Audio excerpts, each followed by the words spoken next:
Puji Tuhan, haleluya. Berjumpa lagi dalam renungan firman Tuhan, Yesus Jawaban. Sebelum kita masuk dalam renungan firman Tuhan, mari kita berdoa. Kami sangat bersyukur dan berterima kasih kepadamu ya Tuhan. Engkau sungguh ajaib dalam kehidupan kami. Engkau terus ada bagi setiap kami di dalam perjalanan iman kami. Kami akui kami banyak kekurangan lewat apa yang kami pikirkan, lewat apa yang ada di dalam hati kami, maupun dalam perbuatan sadar maupun tidak sadar. Tapi Engkau terus mengasihi kami, Engkau terus mencari kami. Terima kasih ya Tuhan. Kami tahu bahwa bukti kasih-Mu nyata bagi setiap kami. Engkau tidak akan meninggalkan kami, Engkau tidak akan membiarkan kami. Itu sebabnya Engkau terus hadir, Engkau terus menyatakan kasih-Mu bagi setiap kami. Bukti kasih-Mu bagi setiap kami saat ini. Engkau memberikan kami kesempatan untuk mendengarkan isi hati-Mu. Kami siapkan tanah hati kami yang terbaik untuk mendengarkan kebenaran firman-Mu. Di dalam nama Yesus kami berdoa. Haleluya. Amin. Saudara, renungan firman Tuhan saat ini saya berikan tema hidup kekal bersama Bapa di surga. Hidup kekal adalah inti dari seluruh rencana keselamatan Allah bagi manusia.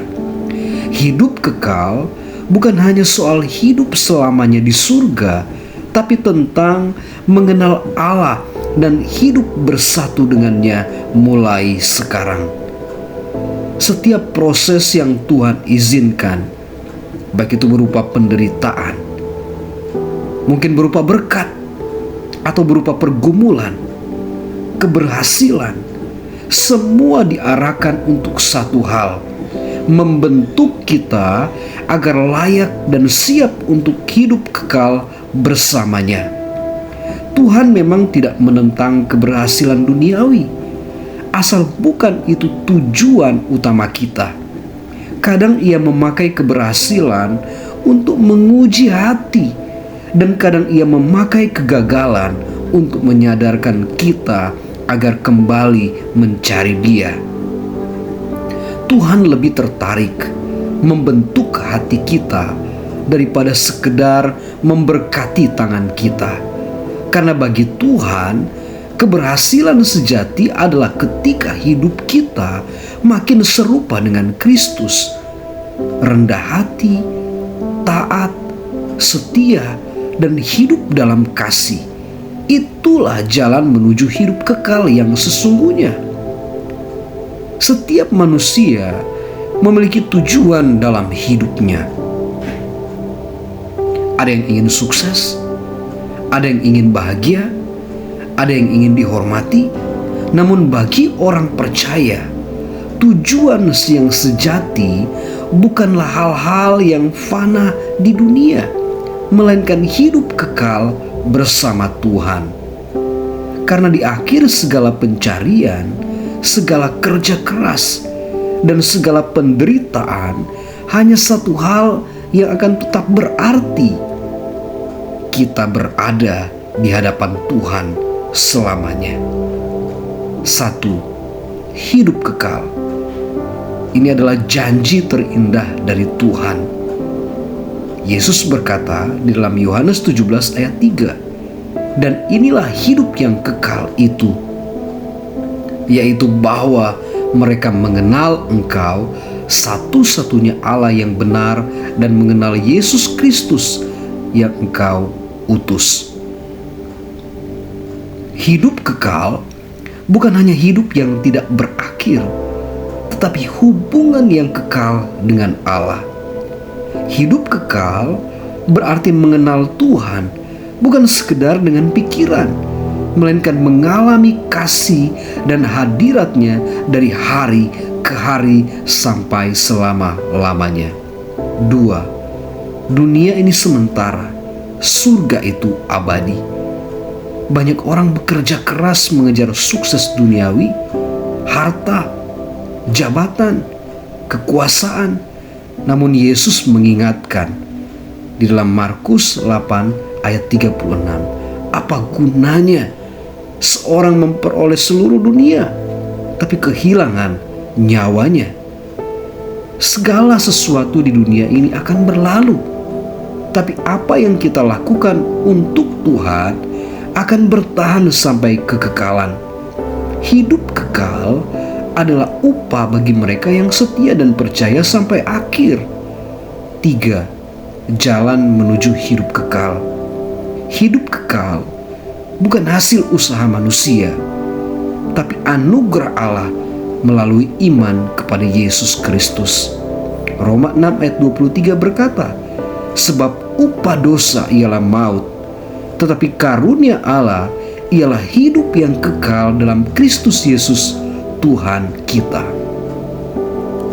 Kita tidak bisa membeli hidup kekal, tidak bisa mencapainya dengan amal atau kebaikan semata.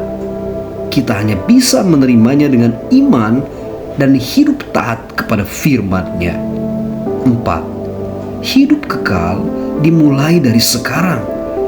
Ketika seorang percaya kepada Yesus, hidup kekal sudah mulai bekerja dalam dirinya. Bukan nanti setelah mati, tapi sekarang, karena Roh Kudus tinggal dalam hatinya dan memimpin menuju kekudusan. Yohanes 5 ayat 24 berkata, Aku berkata kepadamu, sesungguhnya barang siapa mendengar perkataanku dan percaya kepada Dia yang mengutus aku, ia mempunyai hidup yang kekal dan tidak turut dihukum.